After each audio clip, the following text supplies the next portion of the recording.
engulfed it right here, but it came right back up. So, you know, and then this one did not create an engulfing candle.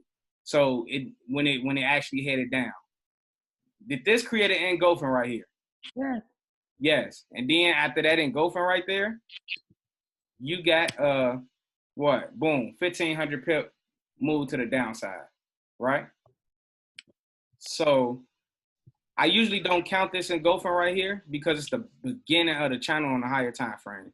So because it's the beginning of the channel, yes, it did engulf, but you know, I wouldn't look at that to say, oh man, it's heading back to the downside. No, because you got that big move on a weekly time frame, you know the market has to get back at least 50%. So with that being said, top of the channel right here, did it keep, again, at the top of the channel, did it create an engulfing candle? No. No. What about right here? Yes. No, it didn't. That's not an engulfing. It did not devour this candlestick. Is this an engulfing candle right here? Yeah. Now that's an engulfing. The last time in a past flag, it created a true engulfing candlestick. We got a 1500 pip move to the downside. So guess what I'm expecting right here? 1500. The exact same thing. 1500 pip move to the downside. There you go. Wow. You see how the market actually shows you what's going to happen before it actually even happens?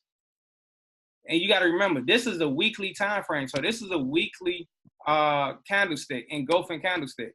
So if anybody hopped in this 2 weeks ago when I actually posted it in the group, just on that one candle, and we're not talking about the next week, that was a 250 pip move. If you stayed in it because you was patient, almost 400 pip move to the downside.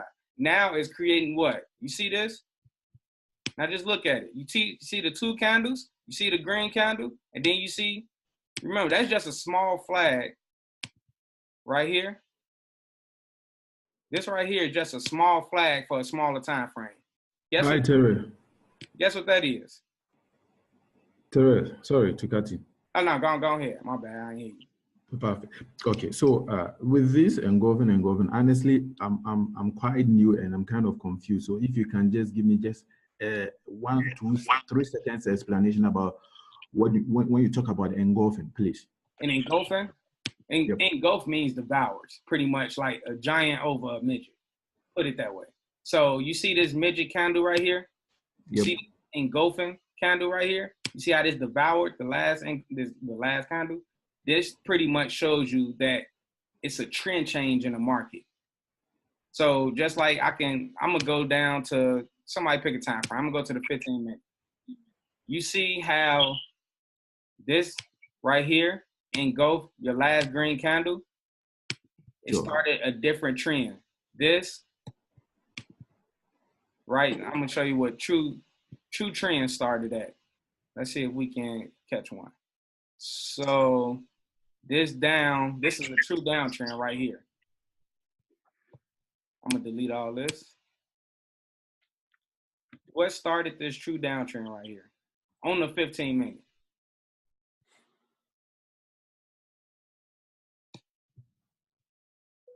This probably not the best example right here because it's a lot of, sometimes you'll get stuff like this, but most of the time you don't. Let me find another. Let me. Okay, see this uptrend right here? Okay. Now we gonna zoom in on that uptrend where it actually started. Look, what did that candle do right there? It engulfed it, right? And this is on the 15 minute. So this just to show you what happens on one time frame happens on them all. No different from if you want to take this little small downtrend right here, what did this candle right here do when it started to head down? See how that candle devoured the last green one? Yep. You see what I'm saying? That's a shift in the market. That's like in the higher the time frame when you catch it in the higher the time frame, the better, because the higher the time frame, the bigger the pips. I chase big pips. Anything less than 100, 200 pips, I really don't want to even bother it. If it's not in the triple digits of pips, I don't even deal with it. Make sense? Sure. Okay. I like that trip dip. You like those triple digits. Right. So let me go back to that daily. Or no, was I on the daily or the weekly, guys? Weekly. I was on the weekly. Right. Okay. So, oh yeah, I definitely was. So now look, now understand the patterns, guys. I'm showing you like with a naked eye. I'm showing you. You know what I'm saying? Most people don't catch them, but I look at the market so much, I start seeing so many of the same patterns. So again, you see this right here? You got your 2 candle, you got your engulfing, then you got another candlestick right there. You got a green candle. And then what happened after that? Move to the downside. Where are we currently at right now? You got your engulfing candle. You got another second candle. Then you got your small green. That's what I'm going to start looking for. Sell. The exact same thing. The market does this all the time. Every Fire. time. What'd you say? That's fire right there. Like, and you'll catch this same type of pattern in the market so many different times. So somebody throw out a pair. Let's see if we can mark it up. Before you leave that one, Terrell, quick question. Before you leave that, the one that you're on, I see the pattern again that you just said. You got a engulfing bullish. I'm sorry, a bearish. So it's going to go to the downside. You're already in. Yeah. Where would you get in again? Would now be the time for you to get in again? Yeah, no. Okay, yeah, no, that's a great question. You know what? I got so excited over the higher time frames, I didn't even get even deeper with y'all. So of course, like just off the weekly and also the daily, I'm already expecting what? A sale, correct? So now my job is to not only see, because my monthly, weekly, daily tells me what I'm looking for, sell or buy. My 1 hour is telling me when is it almost ready for me to sell or buy. So with that being said, I go to my, hold on, let me go back to the daily. I'm gonna show you how I box this in. So you see, this is my weekly trend line that I drew right there. I actually took my monthly support and resistance off because I've been talking so much. But remember, the same thing that happens on one time frame happens on them all. So guess what I was expecting? I got a nice impulsive move. Now I'm waiting for a nice small flag on the daily. And remember what I said, that one candlestick on the weekly, kind of zoom in. I'm like real thorough with people when I'm training. So for those who like Gigi who know a little something, bear with me because everybody, you know. So there's one candlestick on the weekly. Remember, how many days is it on the weekly? 5. So minimum 5 days. So guess what? When I go down to my daily, I see what? A nice small flag, right? I see a nice small flag that just that's creating right now. So again, going down to the 4 hour, even bigger flag, but guess what? It's getting weaker. You see it's getting smaller and smaller. The candles are getting weaker and weaker. Also, what type of pattern is this creating? An ascending. So we got an ascending pattern. If I don't see a big difference in the trend from the daily to the 4 hour, I go straight to my 1 hour. So now on my 1 hour, let me delete this. I'm gonna clean it up for you all. I know I move quick, so I need nice clean lines for you all. So bear with me. Terrell, can you mute them in the background?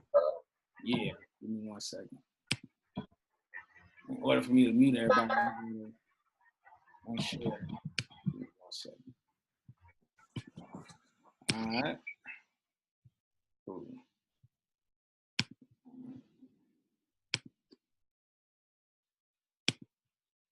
So just off the 1 hour, to answer the question, just off the 1 hour, we see that we're getting a smaller, we getting an ascending flag. You know what I'm saying? So remember what I said about the ascending, right? So if I'm looking for a sale in this pattern, guess what I'm doing every time?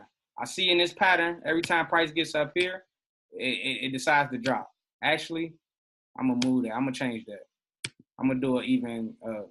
I got to get used to clean, like all this training. I'm used to doing it in my one-on-one trainings where I'm just writing lines because I let them ask me as many questions as they want. But there's so many people on here, you all not gonna be able to do all of that at one time. So let me get as clean as I possibly can. Hold on.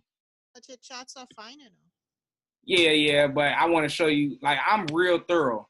Like, I know Clint teach, I'm just not sure how thorough he teach. So I'm very, very thorough when it comes to showing you all different techniques in your actual ascending and descending patterns.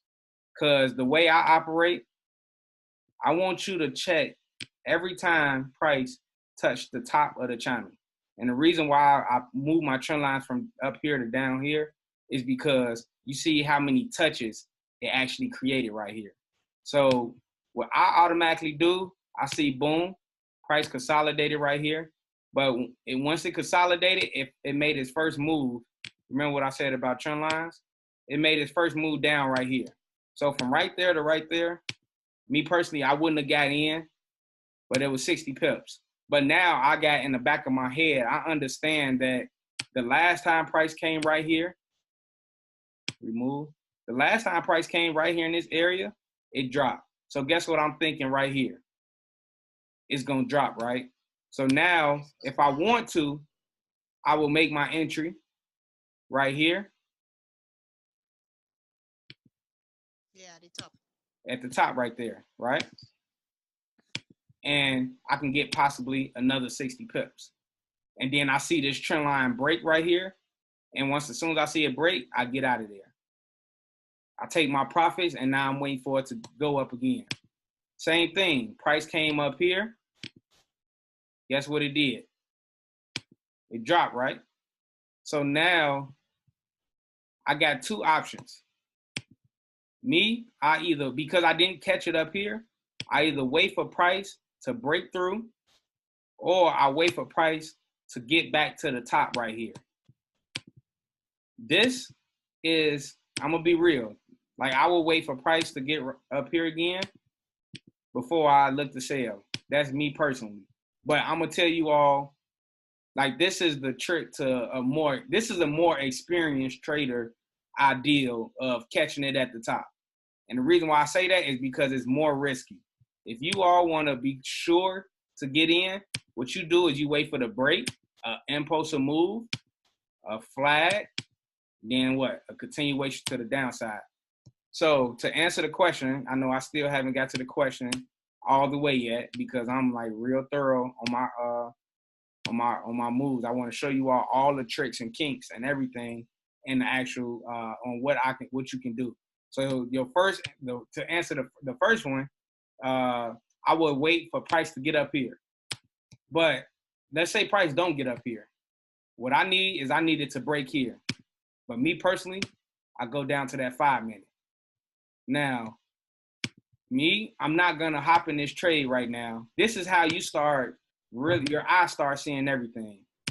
This is when you see how remember this trend line and that trend line is me boxing in price on the actual ascending pattern on the 1 hour. Now, you see this is an impulse on my 5 minute time frame. This is the flag.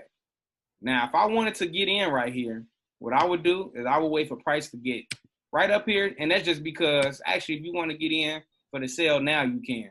I personally don't recommend it because I personally trade off the 1 hour or the 4 hour, so a higher time frame. So best case scenario, if this is not the continuation all the way for the downside, if you catch it up here, you may get anywhere between 18 to 30 pips. And some people cool with that. They cool with that. You know what I'm saying? There's nothing wrong with, like, money is money.